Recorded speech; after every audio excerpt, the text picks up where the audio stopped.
Lorenzo Scupoli, El combate espiritual. Capítulo 9. Otro vicio del cual debemos librar al entendimiento para que pueda conocer y juzgar bien lo que es útil. El segundo vicio o defecto que puede hacer mucho daño a nuestro entendimiento es la vana curiosidad, el llenar nuestra mente de una cantidad de pensamientos y conocimientos inútiles que nos hacen más mal que bien. Existen muchas cosas y muchos acontecimientos que por no saberlos no perdemos nada, pero que el estar averiguándolos nos llena de inútiles distracciones la mente. Deberíamos estar como muertos a los conocimientos que no son útiles para nuestra santidad y perfección espiritual. El antiguo refrán decía: por noticias curiosas y nuevas no te afanarás, que se volverán antiguas y ya las conocerás. Es necesario recoger nuestro entendimiento para no dejarlo desparramarse vanamente por un montón de noticias y conocimientos profanos y mundanos, que solo nos van a servir para dispersar la mente y no permitirnos tener recogimiento ni meditar con calma. En lo que no me sirve para mi santificación, ¿para qué vivir pensando? La mejor ciencia. Cada uno de nosotros deberá repetir con San Pablo: no deseo sino conocer a Jesucristo y a Jesucristo crucificado, conocer su vida, su muerte, resurrección y ascensión y glorificación, entender sus mensajes, imitar sus buenos ejemplos, recordar lo mucho que ha hecho y sigue haciendo por sus seguidores, lo que pide y desea de cada uno de nosotros. Nubes sin agua. De las otras cosas, especialmente de las que no son necesarias para conseguir nuestra santificación y salvación, que no nos van a servir para ser útiles a los demás y crecer en virtud, ¿para qué vivir queriendo saberlas y conocerlas? ¿Cuántas cosas hay que con ignorarlas no se pierde nada y en cambio el saberlas llena de inquietud el corazón? En esto sí se cumple lo que en el siglo I decía el sabio Séneca: cuanto más curiosamente me dediqué a conocer los detalles de la vida de los seres humanos, tanto menos buen ser humano me volví. A estos conocimientos llama San Judas Tadeo nubes sin agua, árboles sin fruto, olas que solo traen espuma. Cuando queramos saber algo, preguntémonos: ¿esto sí será de provecho para mi santificación o para el bien que yo les pueda hacer a los demás? Si no lo es, el dedicarme a indagarlo y a querer saberlo todo puede ser dañosa curiosidad o hasta trampa de los enemigos de mi salvación, que quieren llenar mi cerebro de cucarachas, que no dejen conservarse bien allí el maná de la sabiduría celestial. Si seguimos esta regla, nos vamos a librar de muchas preocupaciones inútiles, porque el enemigo del alma, cuando ve que no logra que cometamos faltas graves, se propone al menos llenarnos de inquietudes para quitarnos la paz. Y así, si no logra que dejemos de rezar, por lo menos se propone llenarnos de pensamientos e imaginaciones durante la oración, para que la atención no la pongamos en Dios, en su gloria, su poder y su bondad, en las gracias y bendiciones que deseamos conseguir, sino en la multitud de proyectos fantásticos y recuerdos de hechos que hemos llegado a saber, y así logra que en vez de arrepentirnos de nuestras maldades y de odiar el pecado y formar propósitos firmes de enmendar la propia vida, en vez de llenarnos de actos de amor a Dios y deseos de perseverar en su santa amistad hasta la muerte, nos dediquemos a distraernos en pensamientos vaporosos que hasta nos puede llenar de orgullo y presunción, creyendo que ya somos lo que hemos planeado ser y que ya no necesitamos director espiritual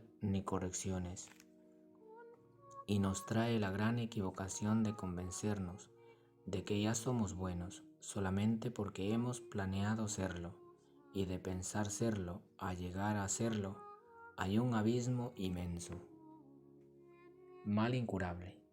Este mal es muy peligroso y casi incurable, porque cuando el pensamiento se llena de teorías nuevas, de ideas fantásticas y de planes descabellados, la persona llega a convencerse de que es mejor que los demás solamente porque ha planeado serlo, sin que lo sea todavía ni remotamente. ¿Quién logra desengañarle? ¿Cómo podrá reconocer su error? ¿Cómo logrará dejarse guiar por un prudente director espiritual si ya se imagina ser una autoridad en cuanto al espíritu? Es un ciego guiando a otro ciego, el orgullo ciego guiando al entendimiento enceguecido por la vanidad. Nosotros, en cambio, deberíamos repetir con el sabio antiguo: en cuestiones de espíritu, solo sé que nada sé, aunque el orgullo nos quiera convencer que somos más sabios que Salomón.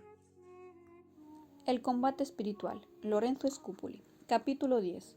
¿Cómo ejercitar la voluntad y el fin por el cual debemos hacer todas las cosas?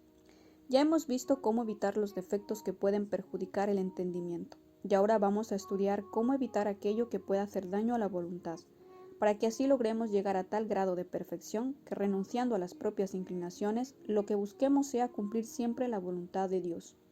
Una condición. Hay que advertir que no basta con querer y buscar hacer siempre lo que Dios manda y desea, sino que también es necesario querer y hacer estas obras con el fin de agradar a nuestro Señor. Una trampa. Es necesario dominar las propias inclinaciones, porque la naturaleza desde el pecado original es tan inclinada a darse gusto, que en todas las cosas, aun en las más espirituales y santas, lo primero que busca es su propia satisfacción y deleite. Y de ahí un peligro. Y es que cuando se nos presenta la ocasión de hacer alguna buena obra, puede ser que nos dediquemos a hacerla y la amemos, pero no porque es voluntad de Dios ni por agradarle a Él, sino por darle gusto a nuestras inclinaciones y por conseguir las satisfacciones que se encuentran al hacer lo que Dios manda. Y hasta en lo más santo, por ejemplo en el deseo de vivir en continua comunicación con Dios. Puede ser que busquemos más nuestro propio interés que conseguir su gloria y cumplir su santa voluntad. Y esto último debería ser el único objeto que se deben proponer quienes lo aman, lo buscan y quieren cumplir su divina ley. Remedio. Para evitar este peligro que es muy dañoso para quienes desean conseguir la perfección y santidad, hay que proponerse con la ayuda del Espíritu Santo no querer ni emprender acción alguna, sino con el único fin de agradar a Dios y de cumplir con su santísima voluntad, de manera que Él sea el principio y el fin de todas nuestras acciones. Hay que imitar lo que hacía el Papa San Gregorio Magno, el cual mientras estaba escribiendo sus obras admirables de vez en cuando suspendía su trabajo y decía: Señor, es por ti, es por tu gloria, es para la salvación de las almas, que nada de lo que yo haga sea para darles gusto a mis inclinaciones y afectos, sino para que se cumpla siempre en mí tu santa voluntad. Técnica. Conviene mucho que cuando se nos presente la ocasión de hacer alguna buena obra, primero elevemos una oración a Dios para pedirle que nos ilumine si es voluntad suya que hagamos esto, y que luego nos examinemos para ver si lo que vamos a hacer lo hacemos para agradar a nuestro Señor. De esta manera la voluntad se va acostumbrando a querer lo que Dios quiere, y a obrar con el único motivo de agradarle a Él y de conseguir su mayor gloria. De la misma manera conviene proceder cuando queremos rechazar y dejar de hacer algo. Elevar primero el espíritu a Dios, para pedirle que nos ilumine si en realidad Él quiere que no hagamos esto, y si al dejar de hacerlo le estamos agradando a Él. Conviene decir de vez en cuando: Señor, ilumínanos lo que debemos decir, hacer, evitar, y haz que lo hagamos, digamos y evitemos. Engaños encubiertos. Es importante recordar que son grandes y muy poco conocidos los engaños que nos hace la naturaleza corrompida, la cual con hipócritas pretextos nos hace creer que lo que estamos buscando con nuestras obras no es otro fin que el de agradar a Dios. Y de aquí proviene que nos entusiasmamos por unas cosas y sentimos repulsión por otras solo por contentarnos y satisfacernos a nosotros mismos. Pero mientras tanto seguimos convencidos de que ese entusiasmo o esa repulsión se debe solamente a nuestro deseo de agradar a Dios o al temor de ofenderle. Para esto hay un remedio: rectificar continuamente la intención y proponernos seriamente dominar nuestra antigua condición inclinada al pecado y reemplazarla por una nueva condición dedicada solamente a agradar a Dios. O como dijo San Pablo: renunciar al hombre viejo con sus vicios y concupiscencias y revestirnos del hombre nuevo conforme en todo a Jesucristo. Un método. San Bernardo decía de vez en cuando su orgullo a su sensualidad, vanidad y amor propio. No fue por vosotros que empecé esta obra, ni es por vosotros que la voy a seguir haciendo. Y otro santo repetía: en el día del premio eterno solamente me van a servir para recibir felicitaciones de Dios las obras que haya hecho por Él y por el bien de los demás. Lo que haya por darle gusto a mi vanidad o a mi sensualidad lo habré perdido para siempre.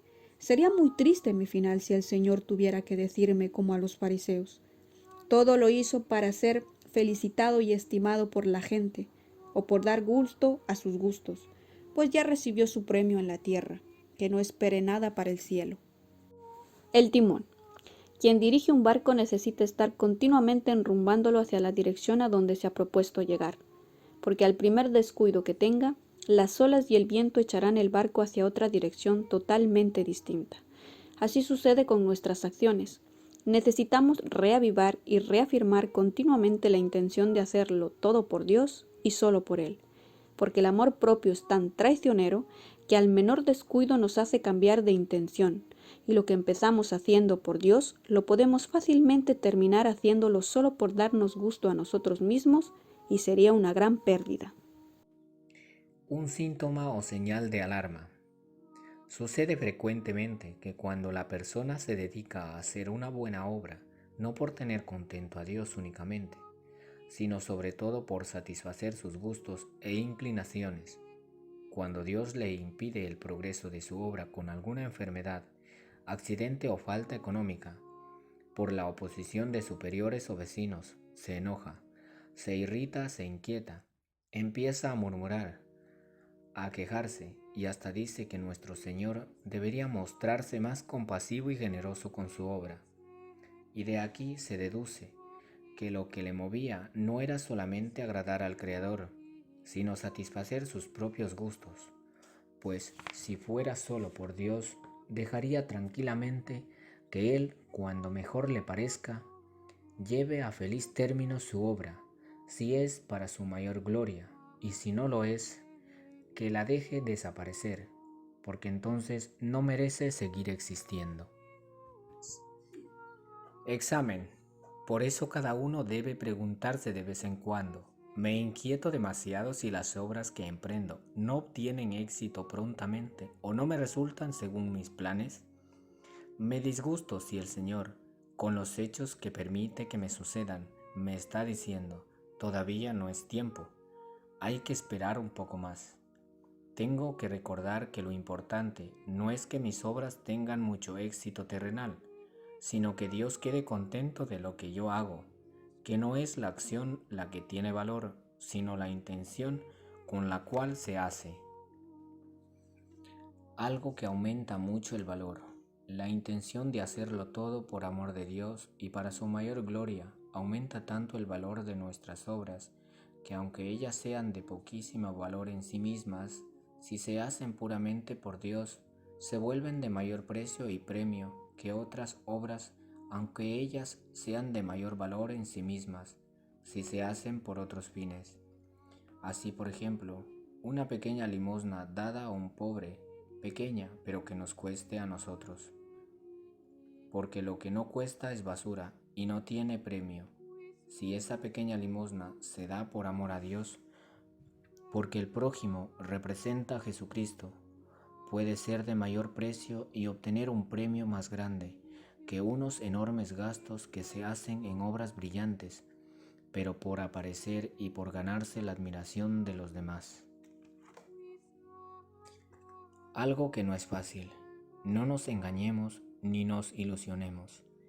Esto de hacerlo todo siempre por puro amor a Dios no será fácil al principio, sino que más bien nos parecerá bien difícil, pero con el tiempo se nos irá haciendo no solamente fácil, sino hasta agradable, e iremos adquiriendo la costumbre de hacerlo todo por amor al buen Dios, de quien todo lo bueno que tenemos lo hemos recibido. Como la piedra filosofal. Los antiguos creían en la leyenda de que existía una piedra que todo lo que tocaban lo convertía en oro. La llamaban la piedra filosofal y la buscaban por todas partes, y como bien puede suponerse, nunca la encontraron porque la tal piedra no existe. Pero en lo espiritual sí la hay, y consiste en esto que hemos venido recomendando, en ofrecer todo lo que hacemos únicamente por amor a Dios y por agradarlo a Él. Acción que ofrecemos por Dios automáticamente queda convertida en oro para la vida eterna, en algo de altísimo precio para la eternidad.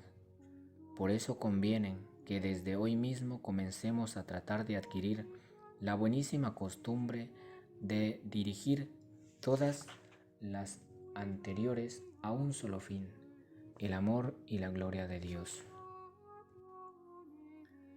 Algo que se consigue pidiéndolo. Es necesario recordar que esta formidable costumbre de hacerlo todo por Dios y solo por Él no es algo que la criatura humana va a lograr conseguir únicamente por sus esfuerzos y propósitos. Esto es algo importado del cielo, y si nuestro Señor no nos los concede por una gracia especial suya, no lo vamos a obtener. Por eso hay que pedirlo mucho en nuestras oraciones, y para animarnos a cumplir debemos meditar frecuentemente en los innumerables beneficios y favores que Dios nos ha hecho y nos sigue haciendo continuamente. Considerar que todo ello lo hace por puro amor y sin ningún interés de parte tuya. No podrán creer si lo que buscan es la gloria y la alabanza que vienen de los otros y no la gloria que viene del único Dios.